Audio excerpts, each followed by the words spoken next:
to the Pitcher Nail Down. I'm Jason Gilbo at JGilbo11, taking a look at pitching on tonight's 7-game slate, and it is not a pretty one. Your leading pitchers are basically J. Happ and Drew Pomeranz, who are not in the greatest of spots, and Pomeranz certainly hasn't been pitching well since his trade to Boston, and Happ obviously in a good matchup against Houston, but tough ballpark, some hitters that can get to him. And then it's a lot of nothing below that. So something we're going to need to dive in, something you're going to need to consider is whether it's worth it to even play cash games tonight. In my opinion, personally, it's not a great night to kind of dive all in unless there's just insane ownership for Happ and kind of everyone's in the same boat.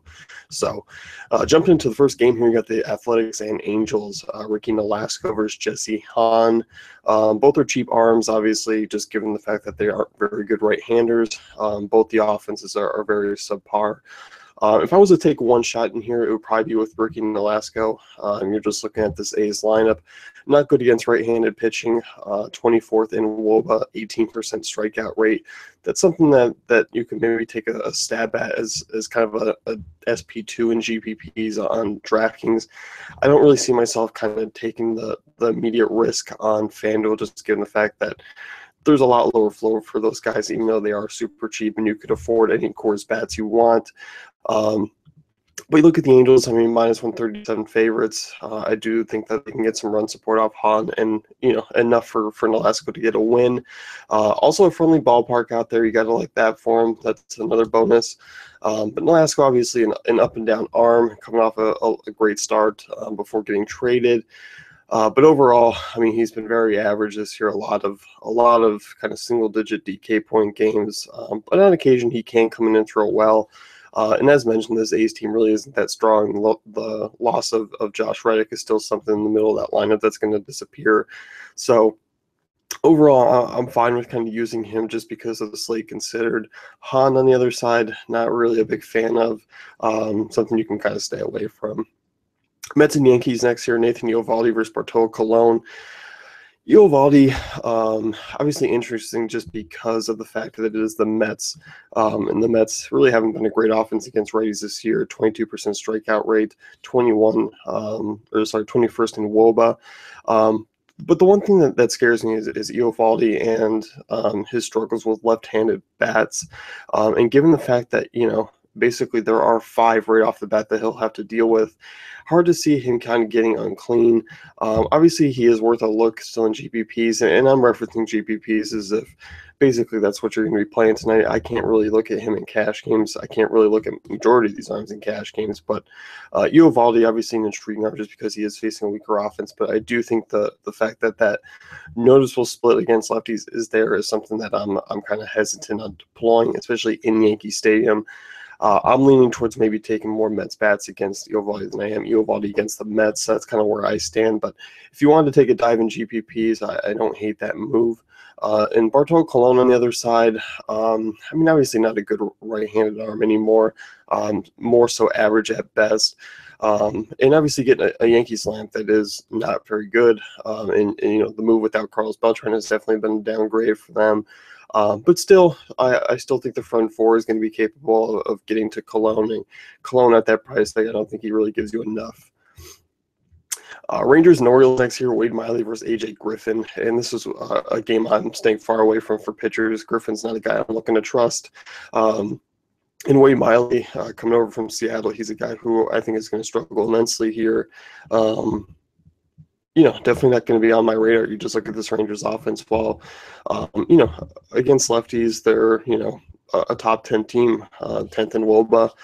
They don't strike out a ton, right around league average rate. Got a lot of righties in that lineup that can definitely do some damage now. It's just incredibly deep, especially in that ballpark. I don't think Miley's going to have any sort of success in Camden Yards. So definitely something I'm staying away from is really a full game there. Pirates and Braves, Tyrell Jenkins versus Ryan Vogelsong, another one where you got a pretty friendly total for both sides. Ryan Vogelsong, I mean, obviously he's in one of the better matchups of the night. Is he one of the better pitchers on the slate? No, definitely not. He's a guy who really isn't even fully stretched out as a starter, so I'm kind of staying away from him. I'm staying away from Jenkins on the other side. This is a slate that is pretty limited for pitching, but I don't think you really need to dive into either of those two arms. Blue Jays and Astros, Mike Fiers versus J.A. Happ. And obviously J.A. Happ is one of your more expensive pitchers on the night because he's been solid. He's a solid favorite on the road, -120 in consideration to the other games. It's not really huge, but it's not bad either. And you look at this Astros team, I mean, yes, they do have Springer and Altuve that can hit lefties well, Gaddis too. So Happ is definitely going to have to work around some bats. But you do look at Houston, I mean, 24th in WOBA against lefties, 23.5% strikeout rate. Happ has been very solid, 3.16 ERA this year. The ground ball rate is a little below my taste that I want for a guy pitching a Minute Maid, but he's been able to make it work. An average strikeout rate about 21%. He doesn't walk a ton of guys, so there's that. 1.03 home runs per nine. I still do worry about some pop from some of this Houston team, but obviously I think given the fact that the slate is what it is, you can look at Happ as a cash cash viable option. I'm not jumping all over the works to get him in, but certainly playable here on both sites. I mean, the 11K price tag is it's up there for Happ. I mean, that's something that we're not really used to. So I don't mind him on DraftKings. I don't mind him on FanDuel if you're rolling out cash games or even a GPP, because he does have some upside in this one, especially given that Houston strikeout rate and the fact that Happ has pitched relatively well this season. So on the other side, Mike Fiers. Mike Fiers is a guy who could be an interesting GPP, probably one of the ultimate deep down swerves of tonight, just because you're looking at the Blue Jays offense that really, I mean, they're kind of been lackluster this year. I mean, they've had their moments, but it hasn't been anything significant. I do think you obviously have to worry about the front five, maybe even six that lineup, and the addition of Melvin Upton does help a little bit. But Fiers is a guy who I'm not really looking to get a ton of exposure to. It's just more of a deep tournament play at best. Fiers not a big strikeout guy, but I do think he can kind of maybe turn into a quality start, which would catch a lot of people off guard tonight. I do imagine that Blue Jays will be used, so that is something to consider. But obviously, a definite big risk of taking on your part. Dodgers and Rockies, Tyler Chatwood versus Kenta Maeda. And at the moment, the Rockies, still a friendly run total, but it is under 5, which is low for Coors. Kenta Maeda, Tyler Chatwood. Chatwood's a guy who I don't use just because he is awful in Coors. He's fine on the road. But given the fact that he's in Colorado, it's something I am staying away from. Kenta Maeda, kind of an interesting play tonight, just because he's had a lot of success against Colorado this season. 17 strikeouts in 13 innings pitched against him, has only allowed 1 earned run. And obviously in Coors is something that, it's always scary to roster, but he does have a price drop down, 6,700 there on DraftKings, just 7,500 on FanDuel. I don't mind it in GPPs. I mean, you look at this Rockies team, and obviously, yes, there is some power, but, missing Trevor Story, you do have a couple of guys. Carlos Gonzalez could be out of the lineup again.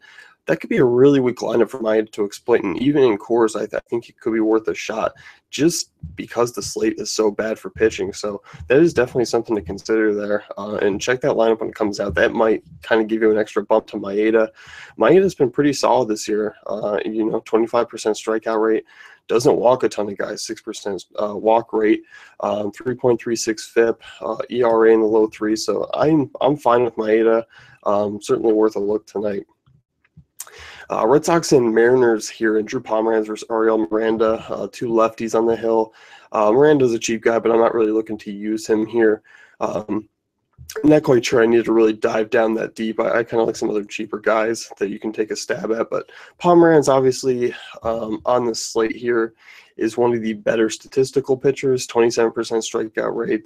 A low 3 ERA, keeps the ball in the park, 0.93 home runs per 9. Obviously, Safeco, should help him out a little bit tonight. Obviously, we've seen home runs fly out of Safeco before, but should be fine. He is a -137 favorite.